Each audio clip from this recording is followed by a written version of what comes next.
అందరికీ శరణార్థులు. నేను మీ సైదులు మామ. ఎల్జీ మీడియా సమర్పించు పల్లె పాటలు ప్రోగ్రామ్ కు స్వాగతం. ఇవాళ మన పల్లెటూళ్ళ నుంచి మన మట్టిలో మాణిక్యాలను పట్టుకొచ్చిన మరి ఇప్పుడు వాళ్ళని పరిచయం చేసుకుందాం. ముందుగాల బుజవా, మీదే ఊరు, ఎక్కడి నుంచి వచ్చినావు మన ఎల్జీ మీడియా ప్రేక్షకులకు చెప్పు. అందరికీ నమస్కారం. ఎల్జీ మీడియాకి ప్రత్యేకంగా ధన్యవాదాలు తెలియజేస్తున్నాను. నేను మీ ఫోక్ సింగర్ మంజుల యాదవ్, నల్గొండ జిల్లా చిట్యాల మండలం ఎలికట్టే విలేజ్ నుంచి వచ్చాను. నల్గొండ జిల్లా చిట్యాల మండలం ఎలికట్టే గ్రామం. బుజావా, నీ పేరేంది చెప్పు మన ఎల్జీ మీడియా ప్రేక్షకులకు. ఎల్జీ మీడియా ప్రేక్షకులందరికీ నా ప్రతి ఒక్క ధన్యవాదాలు. నేను సావిత్రి సింగర్ ని, వికారాబాద్ జిల్లా నుంచి వచ్చాను. మాది మక్తం వెంకటాపూర్ విలేజ్. వికారాబాద్ జిల్లా మగ్దం వెంకటాపూర్. ఏం పేరు? సావిత్రి. సూపర్, మంచి గొప్ప పేరు. అమ్మా, నీ పేరేందో చెప్పురా. ఎల్జీ మీడియాకి స్వాగతం. నా పేరు గీతా కృష్ణ. నేను నల్గొండ డిస్ట్రిక్ట్ నుంచి వచ్చాను. నేను లిరిక్ రైటర్ కమ్ సింగర్. వీళ్ళు ముగ్గురు పాటలు పాడేటోళ్ళు ఉన్నారు కదా. పాటలు పాడుతుంటే మరి జోష్ రావాలంటే ఏంటి, దుత్త పాటలు పాడుకుంటేనే సరిపోదు కదా. ఏం కావాలి చెప్పుండ్రి. మీ మనసులో ఉన్నది నేను చెప్తానా. డప్పు కావాలి కదా. మరి ఆ డప్పిస్ట్ కూడా ఉన్నాడు. ఇక ఆయన కూడా పరిచయం చేద్దాం. తమ్మి, మా ఎల్జీ మీడియా ప్రేక్షకులకు నేను పరిచయం చేసుకో. ఓకే, తప్పకుండా. ఎల్జీ మీడియా ప్రేక్షకులందరూ కూడా పేరు పేరున ఉద్యమాభివందనాలు తెలియజేస్తూ, నేను డప్పు స్వామి, కరీంనగర్ జిల్లా సైదాపూర్ మండలం నుంచి రావడం జరిగింది అన్నగారు. ఇక ముందుగాల మన బుజ్జి మంజులతోని పాట మొదలు పెడదాం. మంజుల, ఓ పాట పాడరా. మామ, మేము పాడాలంటే ఫస్ట్ జోష్ రావాలి కదా. మీతో స్టార్ట్ చేద్దాం అనుకుంటున్నాం. మీరే మాకు జోష్ తెప్పియాలి. అంటే ఎంత, 5 రూపాయలు దొరుకుతుందా దుకాణంలో జోష్? అంటే మీ చిన్నతనంలో పాడిన పాటలు ఉంటాయి కదా, అవి బాగా అనిపిస్తాయి కదా. ఒకసారి మీ నోటితో వింటే మాకు ఇంకా జోష్ వస్తుంది. మీరు షురు చేయండి, తర్వాత మేము షురు చేస్తాం. నేను వాడితే మీరు వాళ్ళు అందరు ఉరుకుతారు. మరి నీ ఇష్టం. మేమేమో మా డోర్లు వేసే ఉన్నాయి, తలుపు లేచిందా? ముందు జాగ్రత్త. అంటే మొత్తం మీద నేను వాడితే ఉరుకుతారా డిసైడ్ అయినా నాకు. సరే తీగ వాడదాం. నా చిన్నతనంలో వాడుకున్న పాట మొత్తం రాదు, నాకు గొంతు మంచిగా ఉండదు కాబట్టి ఒక 2 లైన్లు వాడతా. తప్పకుండా. కుంటెనిక గంటల పొలమే ఓ గజ్జల మోనారి, గంటగల వత్తవ పిల్ల ఓ గజ్జల మోనారి. వస్తే ఓ సిలవరి సిన్నోడా, కూలెంత రేటెంతయ్యో నా సిలవరి సిన్నోడా. అందరికి ఆట అనిస్తే ఓ గజ్జల మోనారి, నీకు 2 రూపాయలు ఇస్తా ఓ గజ్జల మోనారి. మంచిగా వాడిరు. ఏం మంచిగానో ఏమో, అట్లా నువ్వు అన్నందుకు 2 లైన్లు అట్లా పాడిన. ఎక్కువ పాడితే ఉండరు కానీ ఇప్పుడు ఒక పని చేద్దాం. ఇక నేను పాడి పాడి ముసలోని ఆయనకి ఇప్పుడు యాది లేదు కానీ ఇక మీతోనే మొదలు పెడదాం. ఎందుకంటే మేము చిన్న వాడుకుంటాం, అది వేరే విషయం. కానీ ఇప్పుడు మీరు మాకు గెస్టులు కాబట్టి, మా ఎల్జీ మీడియా ప్రేక్షకులను మీరు ఎంటర్టైన్ చేయాలి కాబట్టి మీరు అందుకోండి. ఇక మొదటి పాట అందుకోను. ఇక కట్ట మీది కనకతుమ్మ నందనందలో, కట్టెలాకు నేను పోతి నందనందలో, పుట్ట పుట్ట ఇరుసుకుంట నందనందలో, పుట్ట మోపి కట్టుకుంటే నందనందలో, పుట్ట మోపి కట్టుకుంటే నందనందలో. మరి ఏమి జరగ చెప్పబమ్మ నందనందలో, కాబోరు సేనుడు నందనందలో, నన్ను కేకేసి పిలిచినాడే నందనందలో, కేకేసి పిలుస్తుంటే నందనందలో, నేను కట్టెలిస్తాడనుకుంటే నందనందలో, కట్టెలిస్తాడనుకుంటే నందనందలో, వాడు బంగ పెట్టి కొద్ది సంపే నందనందలో. కట్ట మీది కనకతుమ్మ నందనందలో, కట్టెలాకు నేను పోతి నందనందలో, పుట్ట పుట్ట ఇరుసుకుంటా నందనందలో, పుట్ట మోపే కట్టుకుంటే నందనందలో. Super super super. కట్ట మీద కనకతుమ్మ నందనందనం. కనకతుమ్మ అంటే తుమ్మ చెట్టే గాని కనకం అంటే కొన్ని పేర్లు ఉంటాయి. వెనుకట ఈ కట్ట మీద, చెరువు కట్టల మీద తుమ్మ చెట్లు ఉండేది. ఆ తుమ్మ చెట్ల నుంచి బంక తీసుకొని మేము చిన్నతనంలో బడికి పోయినప్పుడు ఆ బంకను పుస్తకాలు చినిగితే అతుకు పెట్టుకునేది. కనక తుమ్మ అంటే పేరుకు తుమ్మ చెట్టే గాని ఆ రోజుల్లో పేద ప్రజలకు, రైతాంగానికి ఒక బంగారం కంటే ఎక్కువ అది ఉపయోగపడేది. ఎందుకంటే తుమ్మకాయ ఏమో మేకలు మేసేది. ఆ తుమ్మ చెట్లను నాగడి దుంపలు చేసి నాగడి దున్నేది అన్నట్టు మేము మా చిన్నతనంలో. తుమ్మ చెట్లు కూడా తీసుకొని కొంటలకి బెల్లం ఇచ్చేది. అబ్బో, మీ ఎవరు నువ్వు అంటే నా అప్పటి మనిషి లేకపోతే మీ బాబమ్మ గిట్లా చెప్పిందా? మీ బాబమ్మ చెప్పుంటది కదా. బుజావా, సావిత్రి నువ్వో పాట అందుకో ఇక మనోళ్ళ కోసం. రింగుల జుట్టోడా నన్ను కన్నెత్తి చూడరావా, రింగుల జుట్టోడా నన్ను కన్నెత్తి చూడరావా, రోసాల మిసలోడా నన్ను కలవైన కలవలేవా, మాటల్లో మాయలోడా నన్ను మందలించరారా, చేతుల్లో ఫోను వాడా నన్ను ఫోనైన చేయరాదా, మీసమున్నది రోసమున్నది తీర్పు ఉన్నది గెలు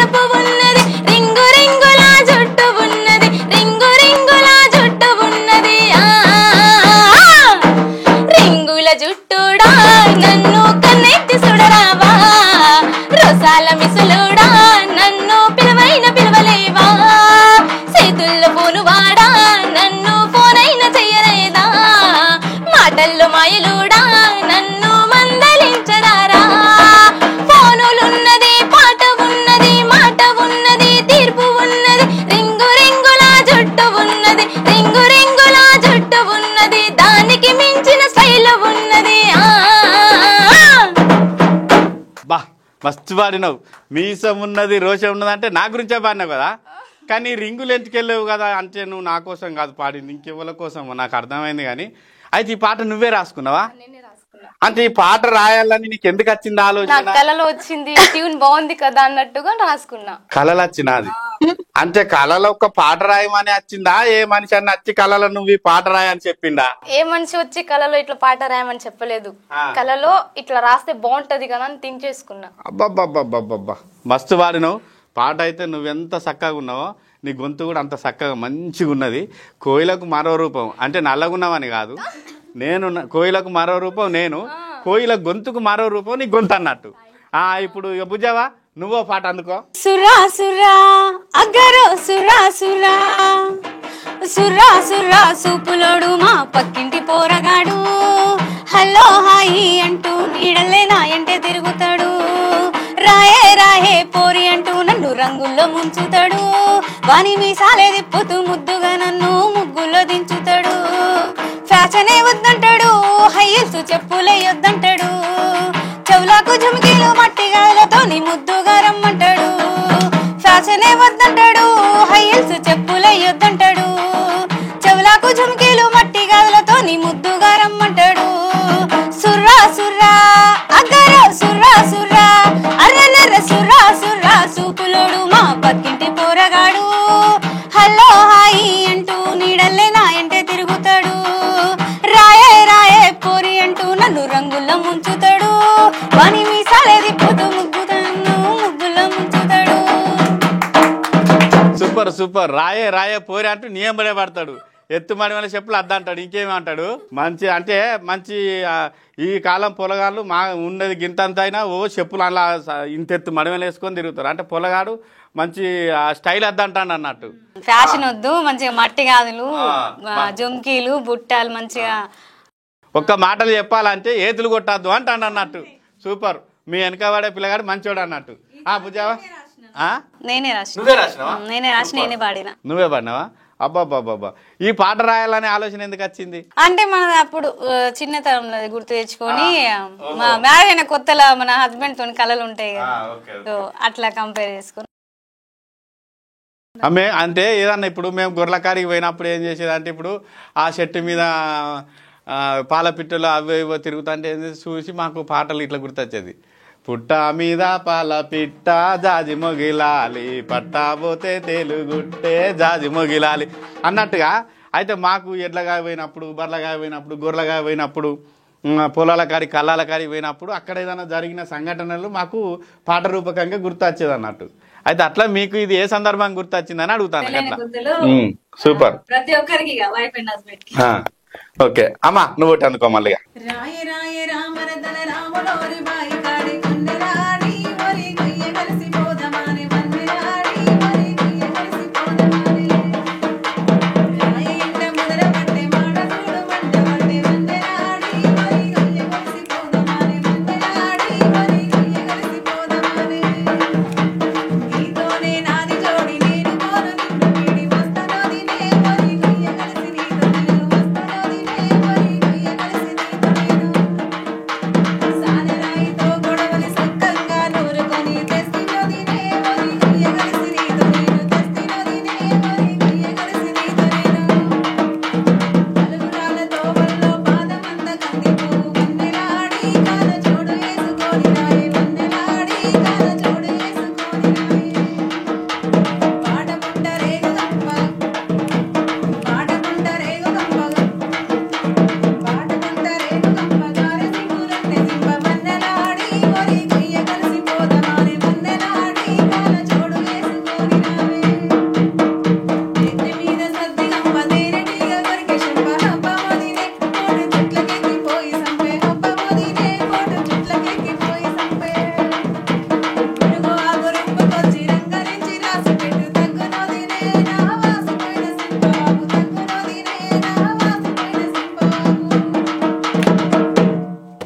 బా ఏమంటాండు కట్టెంబటి వదిలే మర్దన్లు వదిన వచ్చి మర్దన్ని అడుగుతుంటది అన్న పొరిగొయ్య వదందా అనేసి అడుగుతుంటే కొత్త కదా మర్దలకి వస్తా వదిన ఇప్పుడే కొడవలు సాయితకు రమ్మని ఆ కట్టబంటి ఆ తుమ్మ చెట్లు ఉంటాయి ఆ చెప్పులు వేసుకొని రా అంతే కదా సూపర్ మస్తుగా ఉన్నది చూద్దాను కదా మా పొలగాన్లు ఎట్లా వాడతాను మట్టిలో మాణిక్యాలంటే ఇక గిట్లుంటారు అన్నట్టు దుమ్ము రేపుతాను కదా ఇక మళ్ళా భుజవా ఇప్పుడు ఈ పాట నువ్వే రాసినావా అది ఇది నేనేం రాయలే మామ ఫస్ట్ ఇంట్రడ్యూస్ చేయడానికి ఈ సాంగ్ రాసి ఇలాక కట్టమైన కనకతో మన అందలందరూ ఉంది కదా ఆ సాంగ్ నేను రాశాను.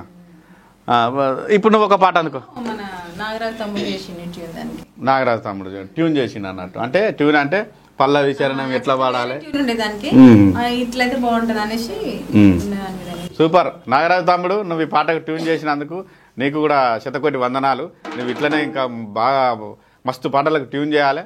నీ పాటలు కూడా మంచిగా వైరల్ కావాలి. నువ్వు కూడా రోజు మా స్టూడియోకి రావాలి. ఈ సైదుల మామని దర్శనం చేసుకోవాలని.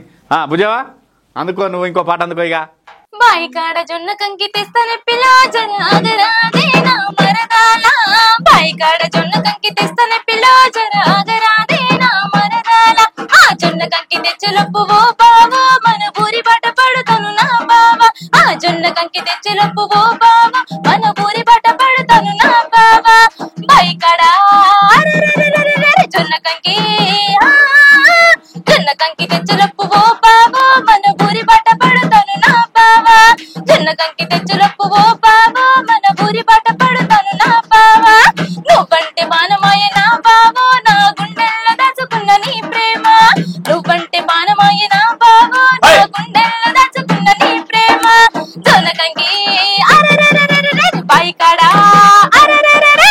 జొన్న కంకి తెచ్చులప్పు ఓ బావో మన ఊరి బాట పడుతాను నా బావా జొన్న కంకి తెచ్చులప్పు ఓ బావో మన ఊరి బాట పడుతాను నా బావా నువ్వు మీనవావ కూతురివి ఓ బాలో నిన్ను మనువాడుకుంటానే నా బాల నా మీనవావ కూతురివి ఓ బాలో నిన్ను మనువాడుకుంటానే నా బాల బైకాడా జొన్న కంకి జొన్న కంకి తెచ్చులప్పు ఓ బావో మన ఊరి బాట పడుతాను నా బావా బైకాడ జొన్న కంకి తెస్తానే పిల్లో జర ఆగరాదే నా మరదాల జాగరాదే నా మరదాల జర ఆగరాదే నా మరదాల జర ఆగరాదే నా మరదాల జొన్న కంకి దెమ్మంటాను జొన్న కంకి తెచ్చేలోపే మన ఊరి పాట పడతానంటాను. గంత ఎగిరితమైతే ఎట్లా చెప్పు. పాట ముద్దుగున్నది. ఈ పాట ఎక్కడ సేకరించినాను? నేను పొలం పనికి మమ్మీతో పాటు వెళ్ళేది వ్యవసాయం చేస్తున్నప్పుడు. అవ్వతోని పొలం కాడికి పోయినప్పుడు అంటే మీ అవ్వ వాడిందా? లేదు అట్లా ఒక అమ్మాయిది ఎంగేజ్మెంట్ అవుతుంది. అది తనకు ఇట్లా బావతో మాట్లాడాలంటే చాలా ఇష్టం, కానీ తను మాట్లాడాడు, వ్యవసాయం పనికే వెళ్ళిపోతాడు. సో కొంచెం వ్యవసాయం పని చూసుకోకుండా నాతో మాట్లాడొచ్చు కదా కాసేపు, నువ్వేమో జొన్న కంకి అంటావు ఏమో అంటావు, పండు బట్ల పడక ఊకే పనేనా మరదలు ఉన్నా కదా నా వైపు చూడొచ్చు కదా అన్నట్టు. జొన్న కంకి తెచ్చేలోపు మన ఊరి బాట పడతాను బావా అనేసి ఆమె తొందరలో చెప్తూ ఉంటది. సో తనేమంటాడంటే నా మేనమావ కూతురివి, నిన్నే ఇక్కడ మనవాడుకుంటున్నా కదా, నేను విడవకుండా నేను నిన్నే చేసుకుంటా అని తర్వాత అంటారు లాస్ట్. హైదవానా గాని బుజ్జి మనవానంగానే యాదికి వచ్చింది, నీకు మనం అయిందా కాలేదా? సరే సరే మనం అయితే కాలే కదా. సరే మళ్ళీ వచ్చే మంగళవారం చూసుకుందాం మనం ముచ్చట గాని.